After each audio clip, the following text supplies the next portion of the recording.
حضرت ابن عباس رضی اللہ عنہ فرماتے ہیں کہ قارون حضرت موسیٰ علیہ السلام کی برادری سے تھا۔ ان کا چچا زاد بھائی تھا۔ اس نے دنیاوی علوم میں بہت ترقی کی ہوئی تھی اور حضرت موسیٰ علیہ السلام سے بہت حسد کرتا تھا۔ حضرت موسیٰ علیہ السلام نے اس سے فرمایا کہ اللہ تعالیٰ نے مجھے تم سے زکوٰۃ وصول کرنے کا حکم دیا ہے۔ اس نے زکوٰۃ دینے سے انکار کر دیا اور لوگوں سے کہنے لگا کہ موسیٰ زکوٰۃ کے نام سے تمہارے مالوں کو کھانا چاہتا ہے۔ اس نے نماز کا حکم کیا، تم نے برداشت کر لیا۔ اس نے اور احکام جاری کیے جن کو تم نے برداشت کرتے رہے۔ اب وہ تمہیں زکوٰۃ کا حکم دیتا ہے، کیا اس کو بھی برداشت کرو گے؟ لوگوں نے کہا یہ ہم سے برداشت نہیں ہوگا، تم ہی کوئی ترکیب بتاؤ۔ قارون نے کہا میں نے یہ سوچا ہے کہ کسی فاحشہ عورت کو اس پر راضی کیا جائے جو حضرت موسیٰ علیہ السلام پر اس کی تہمت لگائے کہ وہ مجھ سے زنا کرنا چاہتا ہے۔ لوگوں نے ایک فاحشہ عورت کو بہت کچھ انعام کا وعدہ کر کے اس پر راضی کر لیا کہ وہ حضرت موسیٰ پر یہ الزام لگائے۔ اس کے راضی ہونے پر قارون حضرت موسیٰ علیہ السلام کے پاس گیا اور ان سے کہا کہ اللہ تعالیٰ نے جو احکام آپ کو دیے ہیں وہ بنی اسرائیل کو جمع کر کے سنا دیجیے۔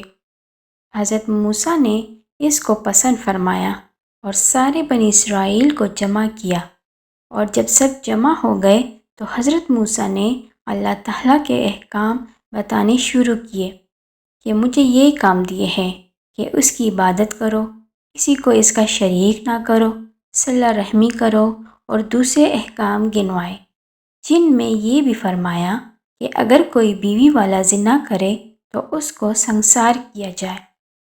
اس پر لوگوں نے کہا اور اگر آپ خود زنا کریں؟ حضرت موسیٰ نے فرمایا اگر میں زنا کروں تو مجھے بھی سنسار کیا جائے۔ لوگوں نے کہا کہ آپ نے زنا کیا ہے۔ حضرت موسیٰ نے تعجب سے فرمایا کہ میں نے؟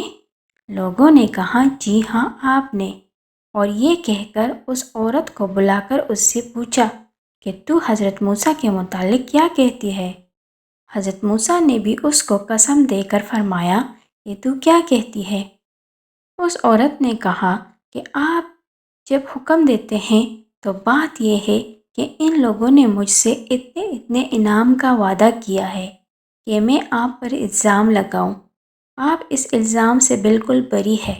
یہ سن کر حضرت موسیٰ علیہ السلام روتے ہوئے سجدے میں گر گئے۔ اللہ تعالیٰ کی طرف سے سجدے میں ہی وحی آئی کہ رونے کی کیا بات ہے، تمہیں ان لوگوں کو سزا دینے کے لیے ہم نے زمین پر تسلط دے دیا، تم جو چاہو ان کے متعلق زمین کو حکم دو۔ حضرت موسیٰ علیہ السلام نے سجدے سے سر اٹھایا اور فرمایا کہ ان کو نگل جا۔ اس نے ایڑیوں تک نگلا تھا کہ وہ عاجزی سے حضرت موسیٰ علیہ السلام کو پکارنے لگے۔ حضرت موسیٰ علیہ السلام نے پھر زمین کو حکم دیا کہ ان کو دھنسا دو۔ وہ لوگ گردن تک دھنس گئے۔ پھر بہت زور سے وہ حضرت موسیٰ علیہ السلام کو پکارتے رہے۔ جب موسیٰ علیہ السلام نے پھر زمین کو یہی فرمایا کہ ان کو لے لے، وہ سب کو نگل گئی۔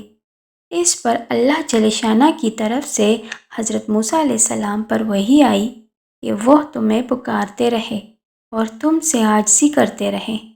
میری عزت کی قسم اگر وہ مجھے پکارتے اور مجھ سے دعا کرتے تو میں ان کی دعا کو قبول کر لیتا۔